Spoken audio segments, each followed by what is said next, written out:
Doctor Zakir, এবারে নিয়ত নিয়ে আমাদের আরো প্রশ্ন এই বিষয়টাতেই আছে। কেউ যদি রোজা রেখে তাকে কি এজন্য সবসময় আগে নিয়ত করতে হবে? আর দ্বিতীয়ত, নিয়ত করার সময়টা আপনি কি এই ব্যাপারে কিছু বলবেন? নিয়তের কথা যদি বলতে হয়, এটা আগেও বলেছি যে নিয়ত করাটা ফরজ। নবী মুহাম্মদ সাল্লাল্লাহু আলাইহি ওয়াসাল্লাম বলেছেন, এটার উল্লেখ আছে সুনান আন-নিসাইতে বুক অফ ফাস্টিং হাদিস নাম্বার 2331। আমাদের প্রিয় নবী বলেছেন, সেই লোকের রোজা কবুল হবে না যদি সে আগের রাতে কোনো নিয়ত না করে।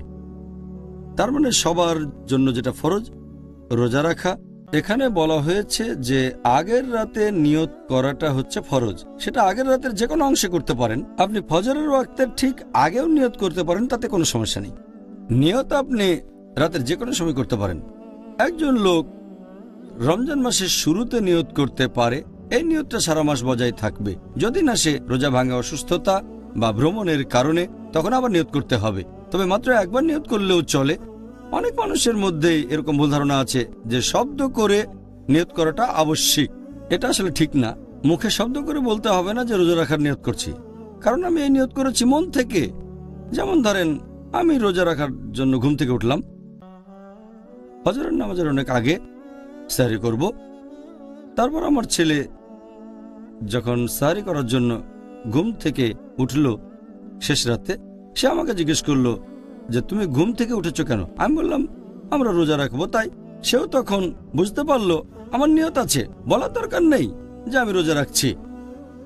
নিয়তটা তো আছে, তাহলে নিয়ত থাকতে হবে মনের ভেতরে, মুখ দিয়ে শব্দ করে বলতে হবে না। অনেক মানুষ এরকম ভাবে। আর আমি এমন কোনো হাদিসের কথা জানি না যেখানে আমাদের নবী বা সাহাবীগণের কেউ শব্দ করে নিয়ত করেছেন আমি রোজা রাখছি। নিয়ত থাকবে মনে। আর এক মাস রোজার জন্য একবার নিয়ত করলে যথেষ্ট। এর মধ্যে ভাঙলে আবার নিয়ত করতে হবে। তবে এটা শুধু ফরজ রোজার ক্ষেত্রে। ঐচ্ছিক রোজার ক্ষেত্রে যে রোজাগুলো ফরজ না, সেখানে নিয়ত করাটা ফরজ না। এরকম একটা সহিহ হাদিসের উল্লেখ আছে সুনান আন-নিসাইতে বুক অফ ফাস্টিং হাদিস নম্বর 2323। একবার নবী তার স্ত্রীকে বললেন যে আমাকে খেতে দাও। স্ত্রী বললেন ঘরে কোনো খাবার নেই। নবী বললেন রোজা থাকছি। তার মানে আগের রাতে তার রোজা রাখার নিয়ত ছিল না, তিনি সেই সময় রোজাটা রাখলেন। ভোরবেলা থেকেই না খেয়ে আছেন, তবে রোজা রাখার নিয়তটা করলেন সকালে। তাহলে ঐচ্ছিক রোজার ক্ষেত্রে নিয়ত করাটা আবশ্যিক কিছু না। তবে যদি ঐচ্ছিক রোজাটা গুরুত্বপূর্ণ হয়ে থাকে, যেমন আশুরা, মুহররম মাসের 10 তারিখ অথবা হতে পারে আরাফাতের দিন, এসব ক্ষেত্রে আগের রাতে নিয়ত করাটা উচিত, কারণ এই রোজাগুলো খুব গুরুত্বপূর্ণ। অন্যান্য ঐচ্ছিক রোজাগুলোর ক্ষেত্রে আগের রাতে নিয়ত করাটা আবশ্যিক না। নিয়তের ক্ষেত্রে আরও 3টা জিনিস খুবই গুরুত্বপূর্ণ।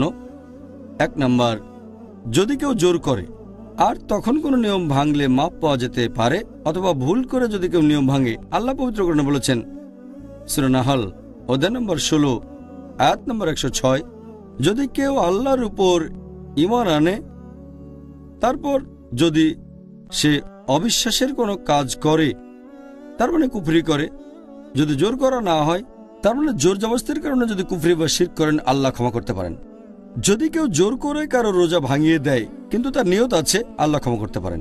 আর আল্লাহ কোরআনে বলেছেন সূরা বাকারা অধ্যায় 2 আয়াত নম্বর 286 যে হে প্রতিপালক, আমাদের পাকড়াও করো না, আমাদের তুমি দায়ী করো না যদি আমরা কখনো বিস্তৃত হয়ে যাই অথবা ভুল করে ফেলি। তাহলে যদি কেউ রোজার সময় ভুল করে পানি খেয়ে ফেলে, আল্লাহ ক্ষমা করতে পারেন।